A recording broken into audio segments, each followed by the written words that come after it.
दोस्तों, महाभारत के बारे में तो आप जानते ही होंगे।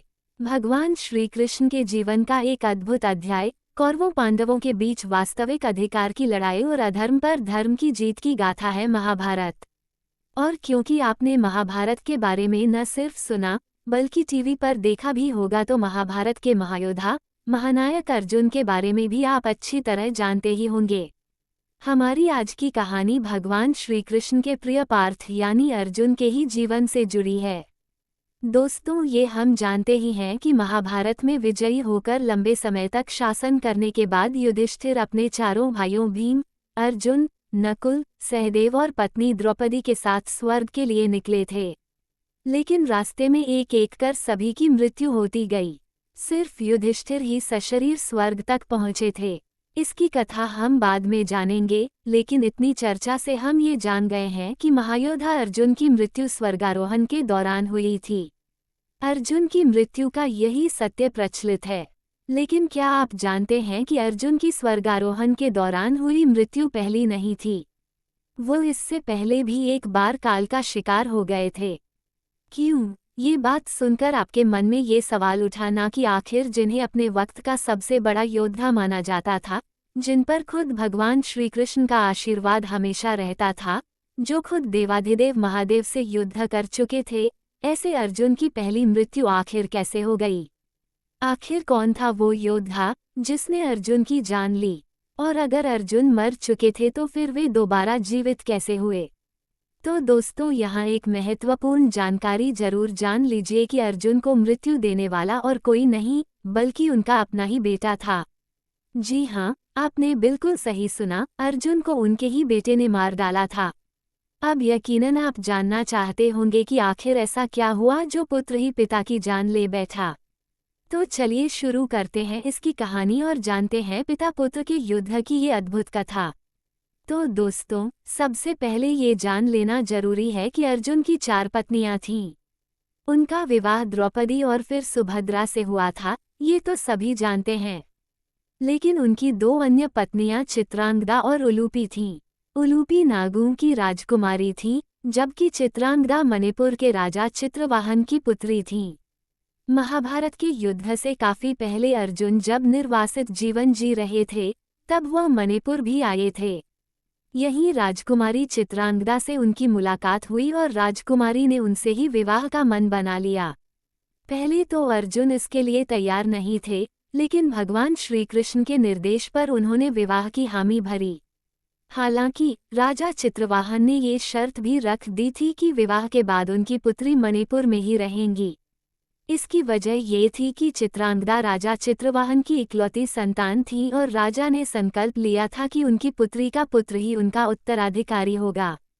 अर्जुन विवाह के बाद कुछ समय मणिपुर में ही रहे और जब वो वहां से लौटे तब चित्रांगदा गर्भवती थीं। अर्जुन चित्रांगदा को बाद में साथ ले जाने का वादा करके आए थे।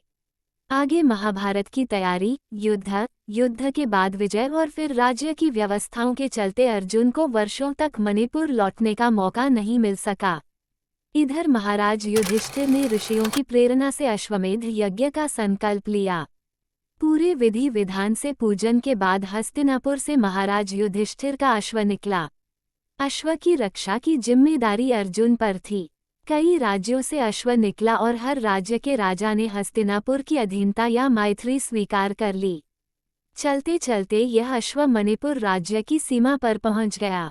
तब वहां का शासन बभ्रुवाहन के हाथों में आ चुका था। जी हाँ, आप बिल्कुल ठीक समझे, मणिपुर के राजा बभ्रुवाहन अर्जुन और चित्रांगदा के ही पुत्र थे, लेकिन अर्जुन को इसकी जानकारी नहीं थी। राजा बभ्रुवाहन को सूचना मिली कि उनकी सीमा पर एक अश्व देखा गया है, जो शायद किसी राजा के अश्वमेध यज्ञ का है। उस समय बभ्रुवाहन को यह मालूम नहीं चल सका कि यह अश्व उनके ताऊ युधिष्ठिर का है और इसकी रक्षा खुद उसके पिता अर्जुन कर रहे हैं। उन्होंने कभी अर्जुन को देखा भी तो नहीं था। बभ्रुवाहन को जब अश्व के आने का पता चला तो वह अपने राज्य की सीमा पर आए इस अश्व को अपने कब्जे में लेने निकल पड़े। इसका एक बड़ा कारण क्षत्रिय धर्म का पालन भी था, क्योंकि शास्त्रीय मान्यता के अनुसार यह राजा का धर्म है कि वह अपने राज्य और प्रजा की रक्षा करे, युद्ध करे और युद्ध में विजयी हो अथवा वीरगति प्राप्त करे। बभ्रुवाहन हस्तिनापुर के सैनिकों को चकमा देकर अश्व को अपने साथ ले गए। वह जैसे ही अपने महल पहुंचे राजमाता चित्रांगदा भी आ गईं। चित्रांगदा ने अश्व पर बने चिन्हों को देखा और जान गईं कि यह अश्व हस्तिनापुर से आया है। उन्होंने बभ्रुवाहन को इसके बारे में बताया और कहा कि अश्व के साथ निश्चित ही उनके पति अर्जुन आए होंगे।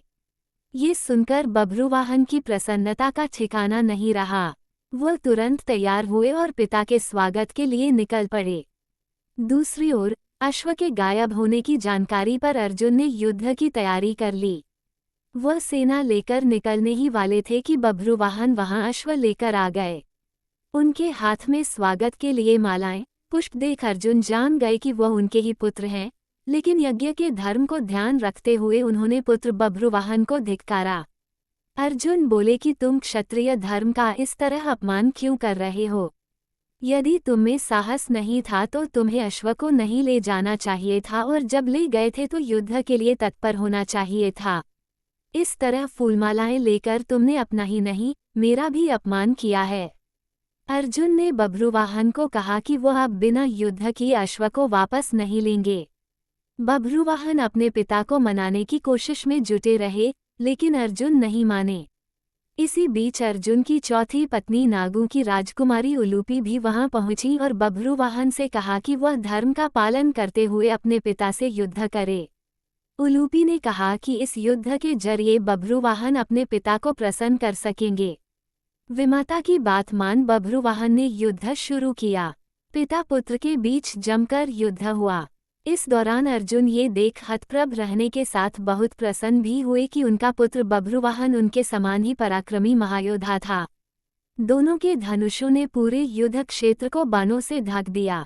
अंततः बभ्रुवाहन ने एक ऐसा शक्तिशाली बाण चलाया जिसके लगते ही अर्जुन जमीन पर गिर पड़े और उनकी मृत्यु हो गई। पिता का निधन होते ही बभ्रुवाहन शोकमग्न होकर बैठ गए।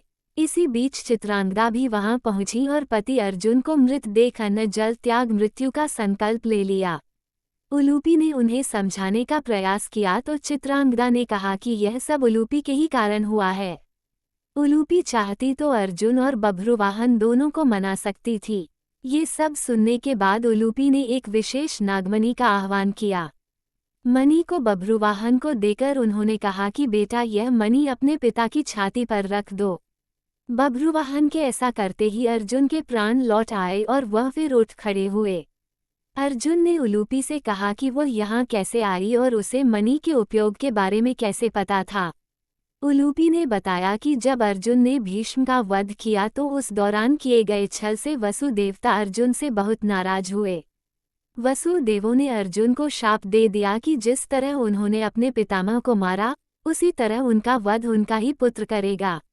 उलूपी ने वसुदेवों के शाप को सुन लिया और अपने पिता को बताया तो उन्होंने उलूपी को संजीवनी मणि दी, जो किसी को भी पुनर्जीवित कर सकती थी। उलूपी ने बताया कि वसुदेवों के शाप का मान रखने और अर्जुन को पुनर्जीवन देने के लिए उन्हें बभ्रुवाहन को युद्ध के लिए मजबूरन प्रेरित करना पड़ा। सारी सच्चाई जानने के बाद अर्जुन प्रसन्न हुए और चित्रांगदा, बभ्रुवाहन व उलूपी को लेकर हस्तिनापुर लौटे।